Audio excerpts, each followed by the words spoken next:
On va revenir un mois en arrière.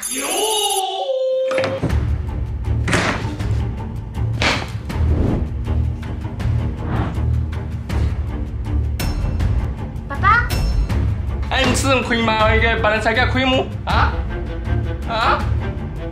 啊？为什么？你自己那么些，你看一个不会耶？啊？你只有你不要那个Prada、Gucci 啊、Hermes，不要那么些，你那么些金啊？啊？那么些金啊？你自己那么些，这个不把你谁？本来这个我可能亏么啊？你自己那么些，我是3块你谁？我是3块，你自己那么些啊？打3块了。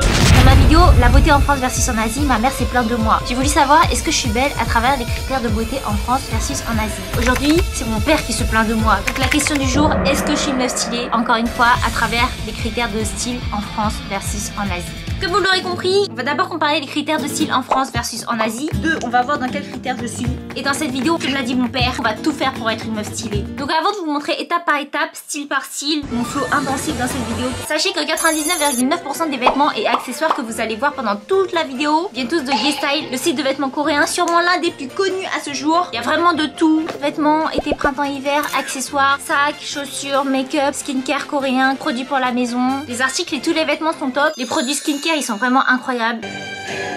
Et je vous en ai déjà montré dans plein de vidéos.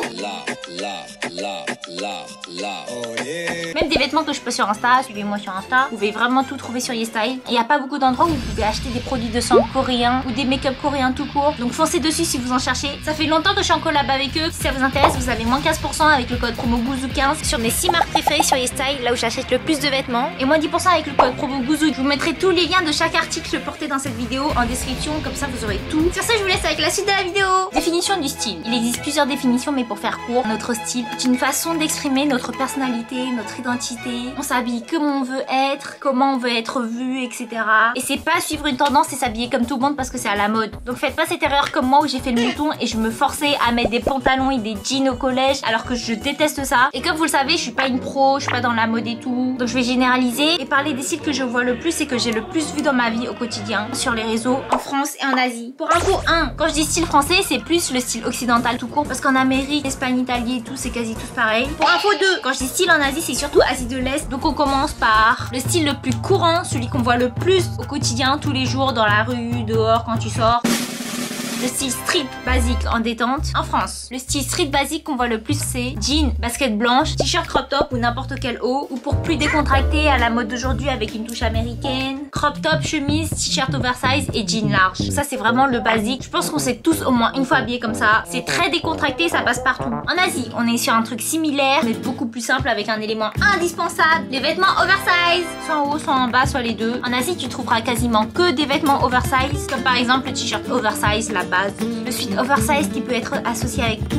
Jean oversize ou même jupe longue oversize. Ça peut être mignon ou badass, ça dépend comment tu l'habilles. Tu peux ajouter les accessoires que tu veux. Chaîne, casquette, bonnet, lunettes, grosse basket ou bottes comme moi. En général, quand c'est oversize, ce qui est bien, c'est que c'est des vêtements unisex et du coup, ça peut être porté par des mecs ou meufs, n'importe qui. C'est aussi pour ça qu'il y a plein de vêtements oversize, matching outfit pour les couples, pour les besto flendo. On peut porter des vêtements en étant accordé en Asie. Oh c'est trop mignon, regarde c'est quand on s'habille comme ça. Enfin tu fais ça, on te regarde mal. Maintenant on passe au style plus chic, être classe, élégant. Le style businesswoman en France. Bah, j'ai envie de dire, Paris étant la capitale de la mode, c'est clairement la ville de l'élégance et du luxe. Avec toutes les marques de luxe qui s'y trouvent. Et c'est vraiment l'image que tous les autres pays ont d'ici quand ils pensent à Paris. En exemple de style de tenue, nous avons...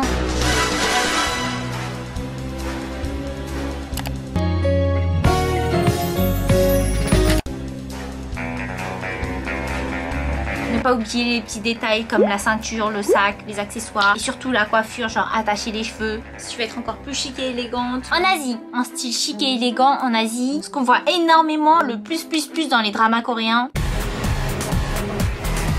Le style businessman, businesswoman. Quand les meufs elles sont en tailleur, costume, jupe crayon, talons, chaussures de ville plate. Exactement comme les coréennes dans les dramas. Et les bas, ils se portent souvent en taille haute pour agrandir la silhouette, l'affiner et donner un look plus travaillé. Et ça marche pour tout. Jupe, short, pantalon. Ça se rapproche un peu du style chic blazer qu'on voit en France que j'ai dit juste avant. Mais je trouve qu'ici, ça fait beaucoup plus mature. Parce que la majorité, elle porte des chaussures très plates et des pantalons qui font vraiment très femme. Genre ça fait très mature. Après il y a toujours des exceptions comme ça et ça qui est trop beau, que je kiffe trop. Mais la majorité c'est vraiment plus comme on voit dans les dramas. Moi pour cette catégorie je préfère largement le style en France. Si je m'habille comme ça je sais que je serais vraiment pas à l'aise.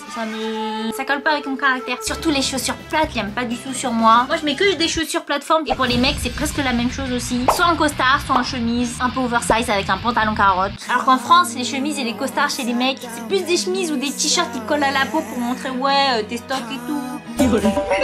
Désolée, je parle pas trop des styles chez les mecs, mais pour résumer, en Asie, même quand ils sont habillés en mode blédard, jogging et tout, ils ont trop de flow. En France, les gens ils sont tous en jogging, Nike, Adidas, casquette et sacoche Louis Vuitton du bled. En Asie, c'est des beaux mecs avec des cols roulés. En France, on voit jamais les mecs avec des cols roulés. En Asie, les mecs ils se baladent tout le temps en costume. En France, pour que les mecs ils sortent leur costume, à part pour le taf, faut aller à un entretien, rendez-vous, mariage et tout carrément. Maintenant on passe à mon style préféré, le style cute mignon. En France le style mignon c'est ça. Ça va, c'est plutôt simple et assez mignon. Même le style street en France c'est un peu mignon. Ça peut pas être plus mignon, plus varié et plus kawaii que ça.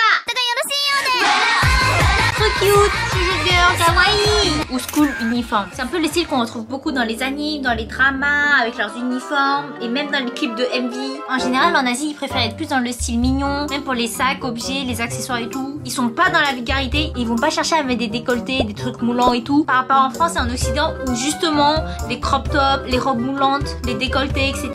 Tout ça, c'est vraiment là pour te valoriser, te rendre sexy et tout. Mais en Asie, pas du tout. Tout ça, pour eux, c'est très vulgaire parce qu'on doit montrer nos parties du corps qu'à nos petits copains et tout. On doit se préserver. Et si on s'habille comme ça veut dire qu'on est une fille facile. Ça, c'est vraiment dans la tradition de base en Asie. C'est ce que tous les parents chinois ils disent. Il y en a plein qui portent même une robe avec un t-shirt en dessous. À une période, c'était devenu une tendance et tout. C'est même toujours le cas aujourd'hui. Pour eux, c'est normal de montrer les jambes, mais surtout pas le haut du corps. En tout cas, c'était le cas avant. Maintenant, ça a beaucoup changé. Hein. Même le style en Asie, ça évolue. Il y a de plus en plus de filles qui sortent en robe moulante ou un petit crop top mignon comme ça. En tout cas, l'élément qui caractérise le plus le style kawaii, c'est les jupes. Il y a plusieurs styles. Les jupes courtes pour rester dans le style mignon, ou les jupes longues si vous voulez être plus classe. Il y a aussi les chaussettes courtes et longues qui sont très importantes parce que ça accentue encore plus le côté écolière, fille cute et innocente. En Asie, surtout au Japon, ils adorent ça. Sans oublier que le Japon, c'est le pays du kawaii. En accessoire, il faut porter des trucs petits et mignons. Par exemple, les mini sacs à dos ou en bandoulière. Je me rappelle quand j'allais tout le temps en Chine avant, chaque été... Avant le Covid. Toutes les meufs que je voyais en Chine, mais vraiment toutes, même mes tantes, mes aïe qui ont 40 ans et tout, elles portaient toutes des petits sacs avec des petites lanières et les mettaient tout en bas du dos. Après ça c'était en 2017, maintenant aujourd'hui je sais pas si elles portent encore comme ça. Et je dis ça, mais vous portez ce que vous voulez avec les jupes, gros sacs, petits sacs, mini-jupes, gros pulls ou je sais pas quoi. Le style est différent à chacun, vous pouvez mélanger et l'adapter à votre goût. Mettre ce qui vous plaît et vous sentir à l'aise c'est le plus important. Pour la coiffure, vous pouvez aussi faire des couettes et ajouter plein d'accessoires, barrettes et tout, pour rendre le tout encore plus mignon. Non, j'ai pas fait exprès de faire des couettes. Vous laissez les cheveux détachés en mode la fille cute, mais aussi badass de ton lycée, you know. Et pas loin de ce style, on retrouve le style Lolita, qui est un style vestimentaire japonais qu'on voit beaucoup dans les rues de Tokyo et pas assez en France. Malheureusement, parce que je trouve ça trop magnifique et je l'ai porté dans ma vidéo 24 heures comme au Japon et j'ai trop kiffé, je kiffe trop le style. En gros, c'est un peu le style poupée, avec des grosses robes, des cheveux bouclés et des accessoires avec des motifs ou de la dentelle. Une vraie poupée quoi. Et enfin, élément indispensable de ce style, kawaii, cute, mignon, les chaussures plateforme, très important.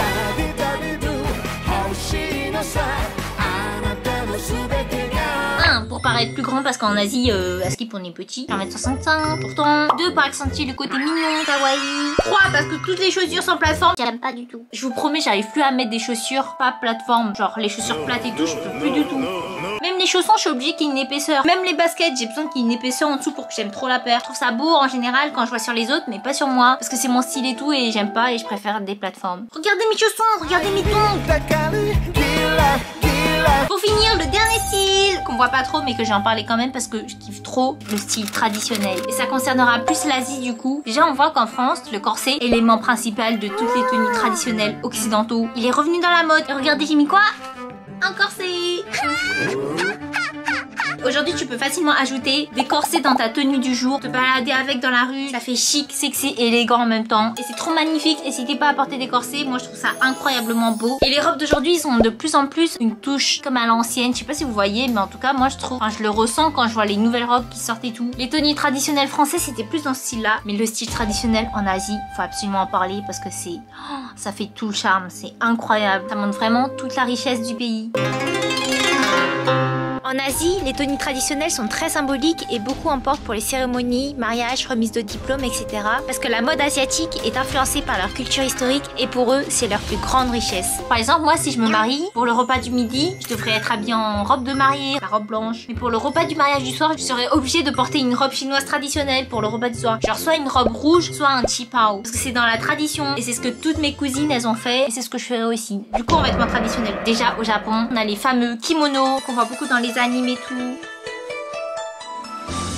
Et que j'ai aussi porté dans ma vidéo 24 heures comme au Japon. Allez la voir, elle est trop cool la vidéo. C'était trop stylé, la ceinture, la façon de la porter et tout. J'ai trop envie de m'en acheter un. D'après mes recherches, on peut encore voir des Japonais porter des kimonos dans la rue au Japon. Ils continuent à en porter pour les événements spéciaux et importants comme les remises de diplômes, les mariages, etc.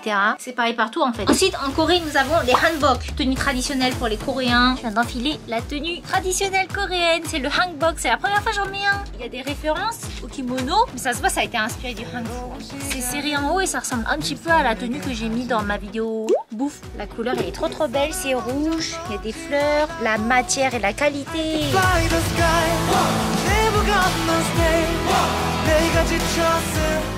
Et pour finir, la première robe traditionnelle qui est apparue de toute l'histoire, la robe qui a inspiré le kimono japonais et les hanbok coréens, que vous connaissiez déjà tous parce que vous êtes fans de la culture japonaise et coréenne. Hanfu, qui est la robe traditionnelle chinoise. Son origine et sa création remontent à hyper longtemps, hyper loin. Encore une fois, c'est les Chinois qui étaient là avant, mais personne n'est au courant. Quand c'est eux qui ont créé, qui ont ramené le truc et qui sont à l'origine de quelque chose, mais personne ne dit rien sur la Chine, etc.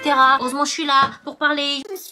Il y a tout qui vient de Chine de base, les cultures japonaises, la bouffe coréenne qui s'est inspirée de la bouffe chinoise. Personne n'en parle de ça.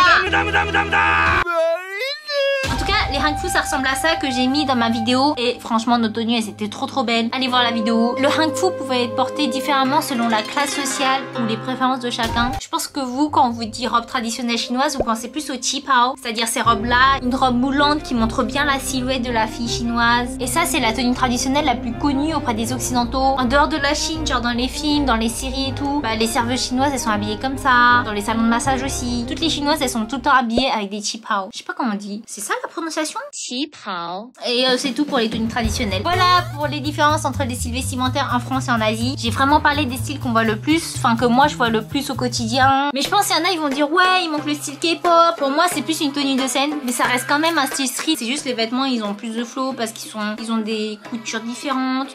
Résumé des différences en France et en Asie. Le style en France, élégant, sexy, aime bien paraître mature. Genre maintenant les meufs de 16 ans on dirait ils ont 25 ans. Vous faites plus mature que moi, j'ai l'air d'une gamine à côté de vous. En Asie, oversize, taille haute, aime bien paraître mignon. Genre maintenant en Asie les meufs de 30 ans on dirait ils ont 20 ans. Mais en France, chacun a son propre style à lui, c'est plus diversifié. Donc quand tu sors, t'es là dans la rue, tu vois vraiment de tout. Alors qu'en Asie, tout le monde est vraiment habillé pareil, en mode mouton. C'est vraiment ce que tous mes potes qui sont partis en Corée m'ont dit. Et c'est aussi de ce que j'ai vu quand j'allais en Chine chaque été. Donc vous dites-moi ce que vous en pensez. Et surtout la plus grosse différence entre ces deux styles, c'est la coupe niveau vêtements. La mode en France, on propose plus une coupe ajustée qui met en valeur la silhouette naturelle. La mode en Asie, c'est plus une coupe ample et fluide, c'est-à-dire oversize, et on voit moins la silhouette naturelle. C'est pour ça que je préfère la coupe asiatique. Mais maintenant, tout est en train de changer. Tout est en train de se mélanger, se diversifier, surtout en France. Même les nouvelles collections des grands magasins, des grandes marques et tout. Les nouvelles coupes de t-shirts, robes et tout, ils s'inspirent de plus en plus de la mode asiatique. Il y a quasi que des trucs oversize maintenant, avec les bras comme les t-shirts coréens. Le plus important, c'est d'avoir son propre style perso. La question maintenant, c'est est-ce que je suis une meuf stylée?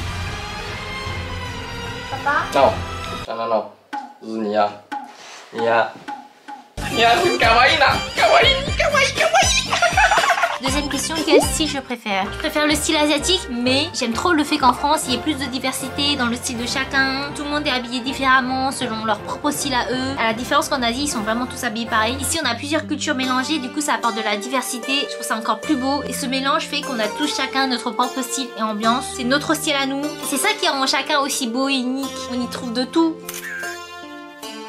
Par rapport à mon histoire perso niveau style, j'en ai beaucoup parlé dans ma vidéo sur comment j'ai arrêté d'être timide, si vous voulez tout savoir. Et vous, dites-moi en commentaire dans quel style vous identifiez le plus. J'espère que vous avez beaucoup apprécié cette vidéo, mais en tout cas j'ai trop kiffé la faire. N'oubliez pas que le principal c'est la façon d'associer les vêtements, ce qui crée notre propre style à nous. Se sentir le plus à l'aise et le plus soi-même possible, ça c'est vraiment le plus important. Donc n'ayez pas peur de vous habiller comme vous voulez. Si tu veux mettre un jogging avec un crop top, mets un jogging avec un crop top. Si tu veux faire des couettes et mettre une robe Lolita, fais des couettes et mets une robe Lolita. Si tu veux sortir en cosplay, sors en cosplay. Quoi que tu fasses, comment tu t'habilles, commenter. Il y aura toujours des gens pour te juger. Mais toi, t'es là, tu t'habilles pas pour eux, tu t'habilles pour toi-même. Donc habille-toi comme tu veux. C'est ton style à toi. Et surtout, n'oubliez pas.